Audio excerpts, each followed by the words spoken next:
ایسی عبادت کی ہے کہاں کہ ساری مخلوق سے کٹ کے میرے پاس آ جاؤ.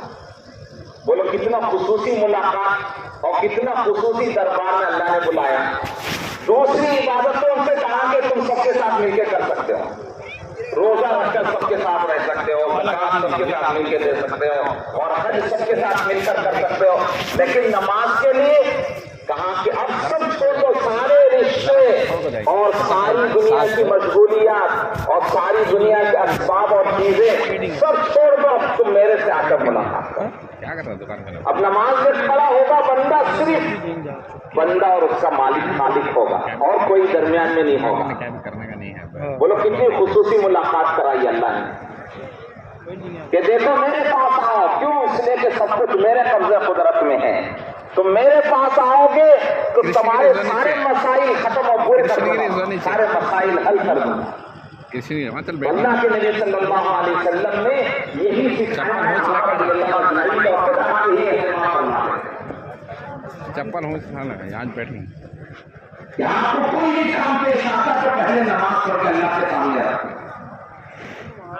کیوں؟ جو بھی حالات آئے وہ اللہ کی طرف سے آئے ہیں. بیماری ہو, تنگی ہو, پریشانی ہو, مصیبت ہو, سب کچھ اس کے پاس سے آئے ہیں. جب تک وہ نہیں ہٹائیں گے کوئی چیز دور نہیں ہوگی. اب اللہ سے ملاقات کا اللہ نے طریقہ دیا, نماز سے آؤ. یہ ایک ایسی خصوصی ملاقات ہے کہ تمہارے اور اللہ کے درمیان کوئی بیچ میں نہیں ہوتا ہے. وہ کتنی خصوصی ملاقات کا موقع اللہ نے دیا. تو آج ایسی عبادت سے ہمارا دل گھبراتا ہے اور جی نہیں لگتا, جبکہ اللہ تعالیٰ خالق و مالک اپنی خصوصی ملاقات کا موقع دے. آؤ میرے سامنے رکھو, تمہاری دنیا اور آخرت دونوں بنا دوں گا. صحابہ رضی اللہ تعالیٰ اجمعین کی یہی عادت تھی, جب بھی کوئی کام پیش آتا وضو بناتے اور نماز پڑھ کھڑے ہو کے اللہ سے مانگتے. حضرت انس رضی اللہ تعالیٰ عنہ کا غلام ایک مرتبہ باغ سے آیا اور کہا کہ حضرت باغ کو سارا سوکھ گیا ہے, پانی نہیں ہونے کی وجہ سے سارے طرف سوکھ رہے ہیں.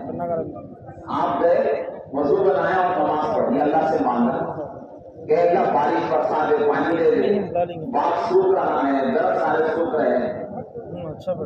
تو دعا مانگی, پھر اپنے غلام سے کہا کہ دیکھو جا کے آسمان میں کچھ بادل آئے ہیں. تو غلام نے آ کر کہا کہ نہیں ابھی کچھ نہیں. تو پھر کھڑے ہو گئے, پھر نماز پڑھی, پھر جی لگا کر نماز پڑھی اللہ کے سامنے, اور خوب پھر نماز کے بعد دعا مانگی, اور پھر کہا کہ دیکھو جا کے کچھ بادل آئے ہیں. تو دیکھ کر غلام نے آ کر کہا کہ نہیں کچھ نہیں. پھر کھڑے ہوئے, پھر نماز پڑھی, پھر اللہ سے مانگا, پھر آگے جا کے تیسری یا چوتھی مرتبہ غلام نے کہا کہ بادل آیا ہے کتنا, کبوتر کی طرح چھوٹا سا بادل ہے. فرماتے دیکھتے دیکھتے بارش ہوئی, اور بارش ختم ہونے کے بعد غلام سے کہاں سے جاؤ کہ بارش کہاں سے کہاں تک ہوئی ہے. غلام نے جا کر دیکھ کر آیا اور کہاں سے حضرت صرف آپ کی زمین اور آپ کے باغ میں بارش ہوئی ہے, ایک بارش نہ ادھر ہوئی ہے نہ ادھر ہوئی ہے. دیکھا اللہ نے کیسے مان کے دیا کہ یہ یقین اللہ کی ذات پر. کیوں؟ اللہ نے وعدہ کیا کہ تم مجھ سے مانگو تو میں استجب لکم, میں قبول کرتا ہوں. اس یقین کے ساتھ مانگا جائے. لیکن آج دنیا کی چیزوں پر ہم کو یقین ہے کہ اللہ اس کے رسول کی باتوں پر یقین. آج اگر کسی کا کام کسی آفیسر سے, کسی وزیر سے, کسی لیڈر سے متعلق ہو اور یہ معلوم ہو کہ فلاں سے میرا کام بنے گا, تو بتاؤ اس کے گھر میں کتنے چکر لگاتے ہیں, اس کے آفس سے کتنے چکر لگاتے ہیں.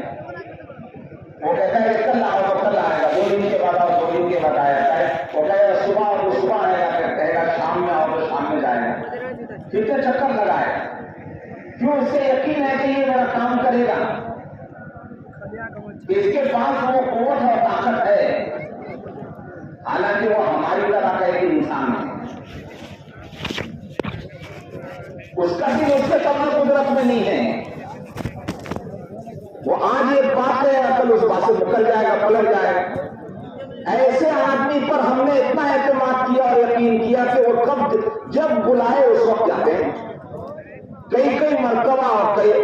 اتنے سینکڑوں مرتبہ اس کے گھر کے چکر آفس کے چکر لگاتے ہیں. کیا کبھی اللہ کے پاس اس طرح سے کیا کہ بس ایک بار مانگا 2 بار مانگا اور کہاں کہ اللہ قبول نہیں کرتے ہیں؟ اور اللہ کہتا ہے آئندہ میں آپ میں تو بندے کے گمان کے ساتھ. بندہ جب یہ کہتا ہے کہ میں قبول نہیں کرتا، اللہ کہتا ہے ٹھیک ہے میں قبول نہیں کرتا ہوں. بندہ یہ کہے کہ اللہ ہی قبول کرتے ہیں، وہی میری ضرورت پورا کرتے ہیں، تو اللہ کہتا ہے ہاں میں ہی کرتا ہوں. تو اللہ نے یہ نماز دی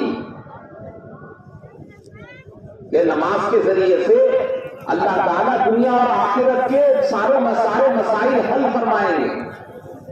لیکن نماز بھی تو نماز جیسی ہو، اس کے لیے نماز کو بنایا جائے. تکبیر تحریمہ سے لے کے سلام پھیرنے تک اس کے ہر چیز کو سیکھے، فضائل اس کے فضائل سنیں، اعمال کے فضائل جس سے شوق پیدا ہوتا ہے، جی لگتا ہے. ایک ہے عمل کو سستی اور کاہلی اور بیزارگی سے کرنا، ایک ہے جی لگا کے کرنا. اس کا بھی اثر پڑتا ہے. آدمی جی لگا کے کب کرے گا جب اس کے اندر سے معلوم ہوگا کہ اس میں یہ فائدہ ہے، دنیا کے یہ فائدے ہیں، آخرت کے یہ فائدے ہیں. اس کے لیے فضائل کا علم دیا، تعلیم کے حلقوں میں بیٹھ کر اس کے فضائل سنو، ہر عمل کے فضائل سنو، اور پھر مسائل کا علم علماء سے پوچھو، معلوم کرو. اللہ نے علم والوں کو پیدا کیا ہے اور حکم دیا مسلمانوں کو طلب العلم فریضۃ علی کل مسلم، ہر مسلمان پر علم کا سیکھنا فرض ہے. اس حدیث کا مطلب ہم نے سمجھا نہیں، یا تو یہ سمجھا کہ بچوں پر فرض ہے، حالانکہ بچوں پر کوئی چیز فرض نہیں ہے. ہاں وہ بچپن سے پڑھ رہے، آگے ان کی زندگی صحیح ہونے کے لیے وہ پڑھ رہے ہیں، حافظ بن رہے ہیں، عالم بن رہے ہیں، ٹھیک ہے وہ بچپن میں پڑھ رہے ہیں. لیکن یہ حدیث بڑوں کے لیے ہے. جو چیز اسلام میں فرض ہے وہ بڑوں پر فرض ہے. وہ طلب العلم فریضۃ فرمایا، علم کا سیکھنا فرض ہے ہر مسلمان پر. تو کس کے لیے؟ بڑوں کے لیے سیکھنا فرض ہوتا ہے. اب دوسرا مطلب ہم نے سمجھا کہ حافظ عالم بننا، یہاں وہ حدیث نہیں بتائی جا رہے حافظ عالم بننے کی. حافظ عالم بننے کے جو فضائل ہیں وہ بے شمار ہیں، وہ دوسری جگہ پر ہیں. حافظ بننے پر کیا دے گا، عالم بننے پر کیا ملے گا؟ یہاں تو ہر مسلمان، ہر عام انسان جس نے بھی کلمہ پڑھا ہے اس کے لیے کہہ رہے ہیں کہ علم کا سیکھنا فرض ہے. کتنا سیکھنا فرض ہے کہ اسے حلال اور حرام کا پتہ چلے، جائز ناجائز کا پتہ چلے. صبح سے شام تک 24 گھنٹے وہ جتنے کام کرتا ہے، جتنے اعمال کر رہا ہے، ہر عمل میں یہ دیکھے کہ اس میں اللہ کا حکم کیا ہے، نبی کا طریقہ کیا ہے، یہ معلوم کرنا فرض ہے. چاہے کاروبار کر رہا ہو، چاہے شادی بیاہ کر رہا ہو، چاہے معاملات کر رہا ہو، چاہے قرض کا لین دین ہو، چاہے دکان کا لین دین ہو، کوئی بھی چیز کر رہا ہو اس کا علم سیکھنا فرض ہے. شادی کر رہا ہے تو شادی کے احکامات سیکھے، کس سے شادی کرنا جائز ہے، کس سے جائز نہیں ہے، بیوی کے حقوق کیا ہے، عورت پر شوہر کے حقوق کا جاننا فرض ہے، عورت مرد پر بیوی کے حقوق کا جاننا فرض ہے. ماں باپ ہے تو اولاد کی کیا ذمہ داری ہے اس کے علم سیکھنا فرض ہے. اولاد پر ماں باپ کے کیا حقوق ہے اس کا سیکھنا فرض ہے. اتنا علم سیکھنا ہر مسلمان پر فرض ہے. اس لیے فرمایا، یہ نہیں کہا جاتا کہ ہر آدمی عالم بنو، حافظ بنو، نہیں کہیں گے. ہر آدمی سے کہیں گے میں ڈاکٹر بنو، بولیں گے یہ بس کی بات ہے ہر ایک ڈاکٹر بنے، انجینئر بن جائے. ہاں یہ کہیں گے بھائی ڈاکٹر تم ڈاکٹر تو نہیں بن سکتے، بیمار ہو جاؤ ڈاکٹر سے علاج کرو. ایسے اللہ کہے فاسألوا اہل الذکر ان کنتم لا تعلمون، تم کو معلوم نہیں ہے جاؤ پوچھو علم والوں سے. تم نہیں جانتے ہو جاؤ ان سے پوچھو، علم والوں سے پوچھو. یہ علم والے علماء یہ نبیوں کے وارث ہیں کہ اللہ نے نبیوں کو بھیجا تھا ہدایت کے لیے. جو کچھ دیا تھا نبیوں کو اب یہ علماء کے پاس سے جاؤ. جیسے بیٹا باپ کا وارث ہوتا ہے، باپ کا مال بیٹے کو ملتا ہے، اس طرح سے نبیوں نے اللہ کی طرف سے جو علوم لے کر آئے وہ علوم کن کے پاس ہیں؟ علماء کے پاس. جاؤ ان کے پاس، ان کی خدمت میں بیٹھو، معلوم کرو، سیکھو. اپنے زندگی کے ایک ایک عمل کے بارے میں پوچھو، اس میں اللہ کا حکم کیا ہے، نبی کا طریقہ کیا ہے. یہ سیکھنا فرض بتایا. علماء کے پاس جانا، ان کا دیدار کرنے کو عبادت سمجھو. ان سے تم تعلق رکھو گے تمہارا دین صحیح ہوگا. اس لیے ہمارے اس کام میں علم اور ذکر کو رکھا. کیوں؟ اس لیے کہ علم کے بغیر جہالت میں آدمی بے دینی کی طرف جائے گا. اس کے عقائد خراب ہوں گے، اس کے اعمال خراب ہوں گے، اس کا دین خراب ہو جائے گا. اور کتنے افسوس اور دکھ کی بات ہوگی، ایک آدمی وقت بھی نکالا، محنت بھی کی، مال بھی لگایا، پھر بھی اس کی عبادتیں قبول نہ ہو تو افسوس ہوگا نہیں ہوگا؟ کیوں؟ اس لیے کہ معلوم نہیں کیا، سیکھا نہیں، جاننے والوں سے پوچھا نہیں. محنت بھی کر رہا ہے، عمل بھی کر رہا ہے، جان و مال بھی لگا رہا ہے، پھر بھی عمل قبول نہ ہو تو کتنے افسوس کی بات ہوگی. اس لیے علم کے بغیر آدمی جہالت سے کرے گا، غلط کرے گا. اس کے عقائد غلط ہوں گے، اس کے اعمال غلط ہوں گے. اور آج کے زمانے میں تو فتنے کا زمانہ ہے. لوگ علماء کے پاس تو نہیں آتے، واٹس ایپ میں پڑھ لیں گے، نیٹ میں دیکھ لیں گے، یوٹیوب میں دیکھ لیں گے. یہ غلط طریقہ ہے. ارے علم جب آپ کے پاس ہو تب پتا چلتا ہے کہ اس میں جو واٹس ایپ میں کوئی چیز آئی ہے تو یہ صحیح ہے کہ غلط ہے. آپ کو کیا معلوم؟ اب اس نے ڈال دیا کہ اس کو شیئر کرو، پھیلا، اور اس کی بات مان لی. اللہ کی بات نہیں مانی، نبی کی نہیں بات مانی، اس کی بات مانی. بولو کتنا، یعنی ہماری نادانی کتنی ہے کہ اللہ کہہ رہے ہیں کہ علم والوں کے پاس جا کے پوچھو. وہاں تو جا کے پوچھا نہیں. اب واٹس ایپ میں پتہ نہیں کون کون سی بات اڑا دی، کیا غلط سلط ڈال دیا، اس کو مان لیا، اسی کو پھیلا رہے ہیں. یہ جہالت ہے، یہ گمراہی کا راستہ ہے. شیطان ہمارے دین سے اس طرح کھیل رہا ہے. کام کرتا ہے، نیٹ فاسٹ کام کر لے. حدیث میں آتا ہے، شیطان کہتا ہے میں نے بندوں کو گناہ کروائے اور ان بندوں نے اللہ سے توبہ استغفار کر کے معافی مانگی. میں نے دیکھا کہ یہ تو میری ساری محنت ضائع ہو گئی. میں نے ان سے کتنی مشکل سے گناہ کروائے اور یہ رات میں اٹھ کے اللہ سے گڑ گڑا کے توبہ کر کے اپنے سارے گناہ معاف کرا دی. تو شیطان کہتا ہے میں نے دیکھا کہ میری ساری محنت ضائع کر دی، اس لیے میں نے ان کو ایسی چیز میں پھنسا دیا جو دین نہیں تھی لیکن وہ دین سمجھ کر کرنے لگے. اب بتاؤ کہ ایک چیز دین نہیں ہے، اللہ کا حکم نہیں ہے، نبی کا طریقہ نہیں ہے، اب اسے آدمی دین سمجھنے لگے تو کبھی سے چھوڑے گا اور اسے غلط سمجھے گا. اور اسی کو بدعت کہتے ہیں، یہی گمراہی ہے. اور آج یہی ہو رہا ہے. اس موبائل کے ذریعے سے، اس فتنے کے ذریعے سے عقائد خراب ہو رہے ہیں، اعمال خراب ہو رہے ہیں. یہ طریقہ نہیں ہے. دیکھو اللہ نے قرآن دیا، یہ نہیں کہا کہ تم پڑھ لو تم عمل کر لو، بلکہ کہا کہ ہمارے نبی کو دیکھو. ہم نے قرآن دیا ہے ٹھیک ہے، لیکن ہمارے نبی کو دیکھو کہ انہوں نے تم کو کون سا طریقہ سکھایا، کون سا عمل کیسے کرنا ہے. اور حکم دیا ما آتاکم الرسول فخذوہ وما نہاکم عنہ فانتہوا. نبی جو چیز تم کو دے اور جو سکھایا اسے سیکھو، اس کے مطابق کرو، اور جس چیز سے نبی تم کو روکتے اسے چھوڑ دو. یہ بتایا کہ نبی کی اتباع پیروی کرو. جب تم صحیح راستے پر چل سکتے ہو، خود ہی پڑھ کے سمجھ نہیں سکتے دین کو. اگر اللہ نبی کو نہ بھیجتے تو وضو کس طریقے سے کرتے؟ ارے نماز کس طریقے سے پڑھتے؟ تو اللہ نے قرآن دیا، قرآن کے ساتھ نبی کو بھیجا کہ دیکھو ان سے پوچھ کر اور ان کی زندگی کو دیکھ کے سیکھو. اس طرح سے علم والوں سے جڑ کر عمل کریں گے صحیح ہوگا عمل. اس لیے ہمارے دعوت و تبلیغ میں تیسرا نمبر رکھا علم و ذکر، کہ علم کے بغیر جہالت کی وجہ سے آدمی انجانے میں بے دینی کی طرف جائے گا، گمراہی کی طرف جائے گا.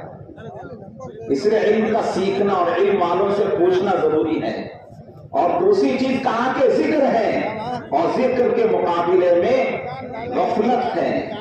غفلت کی وجہ سے آدمی گناہ کرتا ہے، خدا کی نافرمانی کرتا ہے کہ خدا کو بھول گیا، خدا کی طاقت و قوت اور اس کا ڈر و خوف نہیں ہے اس کے پاس، تو وہ گناہ کرے گا، غلط کام کرے گا۔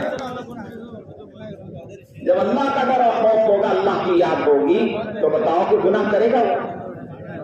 اس لیے اللہ کا ذکر اتنا کرو کہ ہر حال میں تمہیں اللہ یاد رہے۔ تم بازار میں ہو، گھر میں ہو، دوستوں کے ساتھ ہو، اکیلے میں ہو، تمہیں اللہ یاد رہے، اتنا ذکر کرو اللہ کا۔ عادت ڈالنے کے لیے کہا صبح شام کے 3 تسبیحات پڑھو، ایک تیسرے کلمے کی اور ایک درود شریف کی اور ایک استغفار کی، اور ہر موقع محل کی دعائیں یاد کرو۔ کپڑے پہننے کی دعا کیا ہے، گھر میں داخل ہونے کی دعا کیا ہے، گھر سے نکلنے کی دعا کیا ہے، کھانے کھانے کی دعا کیا ہے، کھانے کے بعد کی دعا کیا ہے، استنجا کے لیے پیشاب کے لیے جانے سے پہلے کیا دعا پڑھے، آنے کے بعد کیا پڑھے، مسجد میں داخل ہو تو کیا دعا پڑھے۔ یہ سب اذکار ہیں، یہ کیوں ہیں؟ تاکہ اللہ کی یاد رہے ہر جگہ پر۔ بازار میں جا رہے چوتھا کلمہ پڑھو، بھولو نہیں اللہ کو۔ کوئی چیز خرید رہے تو دعا سکھائی، وہاں دیکھو دعا پڑھو اور قرآن کی تلاوت کرو، یہ اللہ کا کلام ہے۔ فرمایا کہ ذکر کی عادت ڈالو، قرآن کی تلاوت روزانہ کرو، صبح شام کے تسبیحات کا اہتمام کرو، ہر موقع محل کی دعائیں پڑھتے رہو گے، غفلت دور ہوگی۔ غفلت سے ہی آدمی گناہ کرتا ہے، خدا کی نافرمانی کرتا ہے۔ یہ علم اور ذکر ہی آدمی کو صحیح راستے پر لے کر چلے ہیں۔ اسی لیے فرمایا کہ یہ علم اور ذکر یہ ایسے جیسے ٹرین کی 2 پٹری ہیں۔ زندگی میں علم اور ذکر ہے تو زندگی کی ترتیب صحیح چلتی رہے، یعنی اللہ کا حکم بھی پورا کرتا رہے گا اور نافرمانی سے بھی بچا رہے گا، گناہوں سے بھی بچے گا۔ اگر زندگی میں علم اور ذکر نہیں ہے تو دین بھی اس کی زندگی میں دین بھی پوری طرح سے نہیں آئے گا اور گناہوں میں مبتلا ہوگا۔ یہ دونوں علاج اس میں ہے۔ علم حاصل کر رہا ہے تو اس کی روشنی میں اللہ کا ہر حکم اللہ کے ہر نبی کے طریقے پر چلے گا، اور اللہ کا ذکر ہے تو اس کی وجہ سے گناہوں سے بچے گا۔ اور یہی علم ہے آپ کو ہر ایک کے حقوق یاد دلائے کہ ماں باپ کے کیا حقوق ہیں، بیوی بچوں کے کیا حقوق ہیں، اور رشتے داروں کے کیا حقوق ہیں۔ یہ علم بتائے گا آپ کو کہ یہ تمہارے ماں باپ ہیں، ان کا مرتبہ مقام اللہ اور اس کے رسول کے پاس سب سے اونچا مرتبہ مقام ہے۔ یہ تمہاری جنت ہے اگر تم نے ان کی خدمت کی، ان کا خیال کیا، ورنہ اگر یہ ناراض ہو گئے تو یہ تمہارے لیے جہنم بنے۔ تو ماں کے قدموں کے نیچے جنت بتایا، کیا مطلب اس کی خدمت کر کے اسے راضی اور خوش کرو، اور ماں باپ کو جنت کا بہترین دروازہ بتایا۔ اور یہاں تک کہا ارے ان کو تکلیف دینا تو دور کی بات ہے، ان سے گالی دینا اور جھگڑنا تو دور کی بات ہے، اف تک مت کہو، ولا تقل لهما اف، ماں باپ سے اف تک مت کہو۔ عربی میں اف یہ آخری درجہ ہے، جیسے ہمارے یہاں اردو میں کیا کہتے ہیں، ایسے بولتے ہیں نا، غالب جان بیٹے انہیں کوئی ماں باپ کو اس بات بولے کچھ کرے تو اللہ نے اس سے بھی منع کیا، اس سے بھی اللہ ناراض ہو جاتے ہیں۔ 11 بجے نکلے اور ماں باپ کو ستائیں اور اللہ ناراض ہو جائے تو پھر اس کی دنیا میں گئی، آخرت بھی۔ یہ ایک ایسا رشتہ ہے، اور ماں باپ کو ناراض کرنا ایک ایسا گناہ ہے کہ آخرت میں تو جہنم میں جائے گا، یہ دنیا ہی میں اس کے وبال شروع ہو جاتا ہے۔ حضور کے زمانے میں ایک صاحب کو کلمہ نصیب نہیں ہوا، ماں ناراض ہونے کی وجہ سے۔ آپ جانتے ہیں ان کی زبان سے کلمہ نہیں نکل رہا، بولو ماں باپ کی ناراضگی کی وجہ سے کلمے کی توفیق نہیں ہو رہی تو کتنا بڑا گناہ ہے۔ اور اسی طرح اپنے رشتے داروں کا خیال کرنا، چچا ہے، ماموں ہے، خالہ ہے، پھوپھی ہے، اللہ نے رشتے داریاں دی ہیں، یہ رشتے داریاں اللہ کی طرف سے ہیں، آدمی خود نہیں بنا لیتا، خود بناتا ہے۔ یہ میرے ماں باپ ہیں، چن لیتا ہے، یہ میرے نانا دادا ہیں، چنتا ہے، یہ تو اللہ تعالیٰ بناتے ہیں رشتے۔